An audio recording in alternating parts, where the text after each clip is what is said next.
This is exactly how I personally find faceless YouTube niches that are completely untapped and can generate you passive money for the next 5 years. Now, the first thing, I'm not going to gatekeep, I'm going to get directly into it because I don't want to waste time. Now, first things first, competition versus proof of concept. Now, everything I'm talking about in this video isn't specified to just short form or just long form. You can execute exactly what I'm saying for either platform, right? If you want to go with long form, that obviously does require a higher budget, which I usually teach people, and short form is obviously a lot cheaper long term. But yes, competition versus proof of concept. What this means is ensuring the niche you are choosing, whether it be an anime, whether it be a channel similar to Screen Addicts where you're doing Family Guy content that has a super high US demographic and therefore a really high RPM, you need to ensure that the channel niche you are picking does have competition, so you're not the only person doing that specific niche. Now, I will get a little bit into depth on what I mean by that specifically, but what it also needs is proof of concept. Now, proof of concept means you can invent your own niche. You can be doing something that nobody else is doing,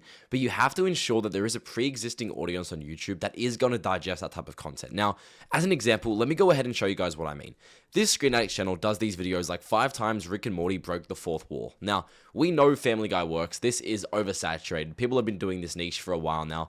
I've spoken about it for quite a while, right? But we know this type of content has proof of concept already, correct? We know that 5 times Marge Simpson had a meltdown, 5 times Brian Griffin pretended to be smart in Family Guy. This 5 times sort of format has been exploding recently and has a lot of longevity. Obviously, converting a short form audience in a niche like this to long form is also very feasible. You guys can see these guys managed to do it quite well. They were doing like 1 million views on long form, so very, very feasible. But what we need to have is proof of concept. We have that in this specific niche. We know that this top 5 style and formatting of content does work. Now, what I mean by kind of expanding upon this is competition.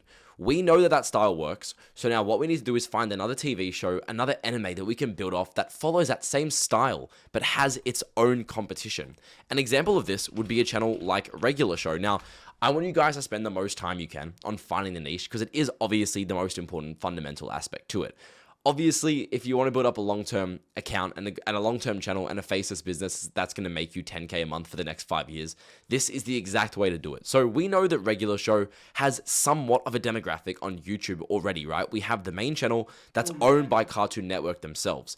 It's doing decent numbers, 10K views a video. If we go to the view stats, probably doing a few million views a month. So if we check here, 2.6 million long-form views a month. And that's a long-form, not short form. We know Regular Show works. So now that we have our sort of style, which is our shorts format, which is a top 5 style, we would then go ahead and replicate that exact same format in a niche that nobody's ever done before, but utilizing a channel or sort of a demographic that we know exists on YouTube.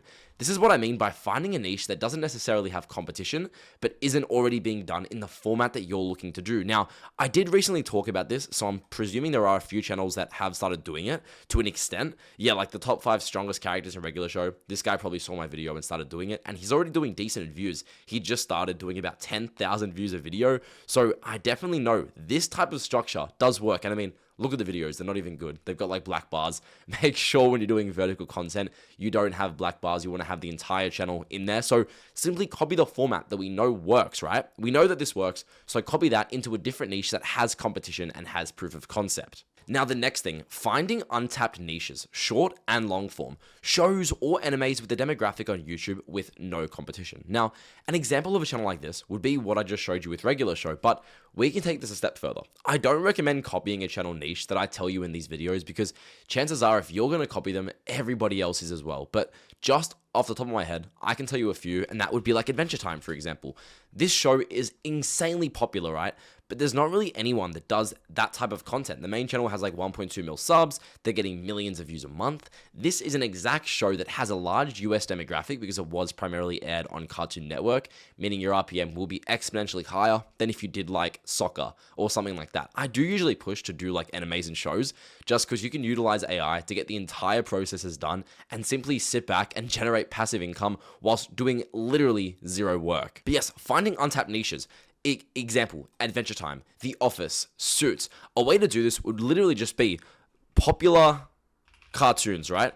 I would look up popular cartoons and I would filter through this. I would go back onto YouTube and see if any of those cartoons or animes that I spoke about have a pre-existing audience. Now, as I said, they don't need to be doing the same style of content we're looking to do. They could merely be a fan page or owned by the real people. We know that Adventure Time is owned by Cartoon Network. They have so many different shows that are still massive to this day, whether it be Avatar The Last Airbender, The Amazing World of Gumball, so many different shows, even SpongeBob SquarePants, that you could literally just leash and complete this entire same setup for every single one. Now, one thing you want to avoid doing is choosing shows that don't have a big demographic on YouTube. For example, some shows here that I would never really choose from would be like Bob's Burgers, Invincible, the Powerpuff Girls. It's just too small.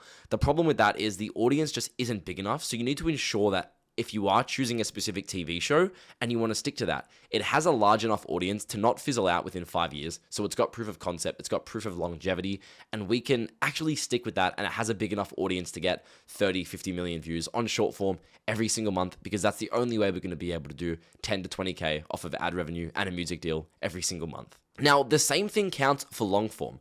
Obviously, long form is a little bit different, but what I want to kind of teach you guys is a little bit of a strategy that I use to find long form channels. With short form, I personally prefer to find them myself with my own research, because obviously I do stick to that sort of format, whether it be animes or cartoons. But for long form, I get a lot of hate for this. But one thing I have to say is Twitter is amazing for finding long form channels. Now, yes, a lot of people will copy the channels they find on Twitter, but if you search up YouTube niches or YouTube faceless niche, you'll see a lot of people that get hundreds of likes, right? You want to filter through those and find people that maybe are just starting on Twitter, that don't have too many likes, but they are posting some super valuable niches. Now, if you filter it by latest, you will oftentimes see a bunch of these. Now, let me scroll for a few minutes and see if I can just find one or two. There we go. Just like that, 6 likes, talks about all types of history, like every religious afterlife explained in 24 minutes, the most influential physicist explained in 27 minutes. This style of content is super easy to automate with AI. Obviously has a long form demographic, and that was with me searching for about like 2 minutes. Imagine actually dedicating time to this, spending a few hours doing your own due diligence and your own research to really ensure that the long form channel you're looking to start has proof of concept, has been around for a while, and is exploding at the moment. Now, the next thing I really need to talk about, and I talk about this every single time, is targeting first world demographics. Now, all of these channels that I've run in the past wouldn't have done nearly as much if I wasn't targeting first world demographics. Now, I know I touch on this every single time, but it's because it's just such a crucial aspect that you need to take on and you need to consider whenever you're doing a channel like this. If you're going to do YouTube Shorts specifically, YouTube long form, it also matters to an extent, but you can afford to sacrifice 50% of your views, because on long form, you're always going to have Indian viewers, you're always going to have Pakistan viewers, whereas on shorts, you can sort of target because the algorithm is only going to feed it to people from those certain demographics. So when you're doing shorts, one way to optimize your sort of RPM and your demographic would be ensuring the content you post is heavily voiceovered by obviously English voices. That way, you know, the average person, if they are from a third world country, they're going to simply swipe past. And in YouTube's mind, that's going to be like, okay, cool. So I'm not going to recommend this content to the same person anymore because I know that they're not into this sort of style. And that will essentially train the algorithm to only feed your content to US people. Another way to do this is by targeting shows that do primarily have a US demographic. For example, Family Guy, The Simpsons, all of these shows are primarily aired in US countries, obviously first world countries, and they're not so much showed in India and places like that. Now, the reason these demographics matter, and I see a lot of people asking me this, and I think it's quite obvious, but some people don't seem to understand. The reason why is because advertisers are simply willing to pay less for the quality of those views, right? US people and first world countries make far more money as a salary rather than those third world countries. So in YouTube's eyes and in advertisers' eyes, it's far more valuable to purchase advertisements from a first world country than it would be from a third world country. And that's sort of how that sort of system works. And that's why even for music deals, we need to make sure we are targeting a high US and first world demographic. Now, this is a massive thing that I see a lot of people gatekeeping. I'm about to give you the source, which nobody else will tell you. Now, this is something I sort of made myself. I know people probably have been doing it for a bit, but this is something I've personally gatekept and used for a very long time. Now, what it is stealing outliers from long form and converting them to short form, or vice versa, stealing short form outliers and converting them to long form. Now, if you guys don't know what an outlier is, I've gone over this quite a lot, but just for a quick reference, I won't take too long on it. If you have a large channel or even a small channel, you want to check what their average median views are. Now, if their median views are, for example, this channel here, 2 million views on every single video, occasionally they will have a video that outperforms every single one. Now, for reference, it was this one, man horrified after learning girlfriend's evil secret, 11 million views. This performed far better and exceeded normal expectations. That can be, sort of seen as an outlier. Now, what we want to do is steal outliers off channels doing long form or doing short form and convert them to a different style of content. So if we were, just for simplicity's sake, we were doing this Adventure Time channel and we were converting it to a similar style to Screen Addicts, what we could therefore do is look at their outliers, right? This is the official channel. We know that if we filter by popular, what performed worse? Adventure Time, from bad to worse. May I come in?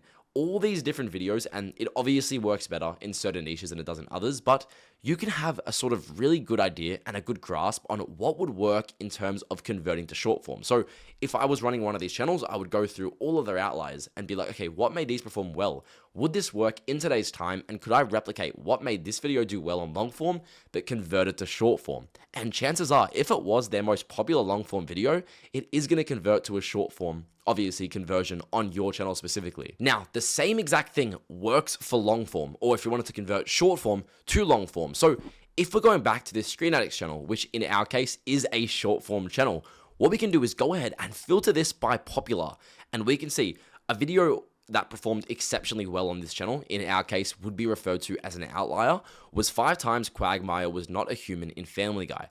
What does that tell us? If we are doing long form, we could somewhat convert this short form content into a long form video with the same packaging and the same premise, and have a very good idea that it would usually perform quite well. And obviously this does work better when you're converting long form to short form, because obviously condensing is a lot easier than adding, right? Because condensing something from a long format to a short format is going to be miles easier than taking something from a short format and bringing it to a long format. Now, the very last thing I want to talk about, and this is probably the most important part, and I skim over this in every single upload, but I've never really gone too much into depth. Now, what I'm trying to say is choosing between a music deal or an RPM deal. A lot of people, what they'll do is they'll post like full Simpsons episodes, and they won't get monetized, obviously, on YouTube's end, but you still can get an you can still get an RPM if you're working with a music publisher. But what I tell all of my students in my one-on-one mentorship and, my Discord community, if you guys want to join that, discord.gg/1% and blakeryan.co for one-on-one private mentoring where I scale you to 20K a month. What I tell them, which is very crucial, is choosing a niche where you can get both a music deal and an RPM deal. And an RPM deal, obviously, so getting monetized. Those are the two fundamental things that we need to ensure that we are having on any automated channel that we're starting. Why rely on one thing and sacrifice a massive factor? For example, what if music deals suddenly became, not possible in a month? Not saying it would ever happen, but you really need to think about the long-term growth of your sustainable business, right? I make hundreds of thousands of dollars off of YouTube and Snapchat automation.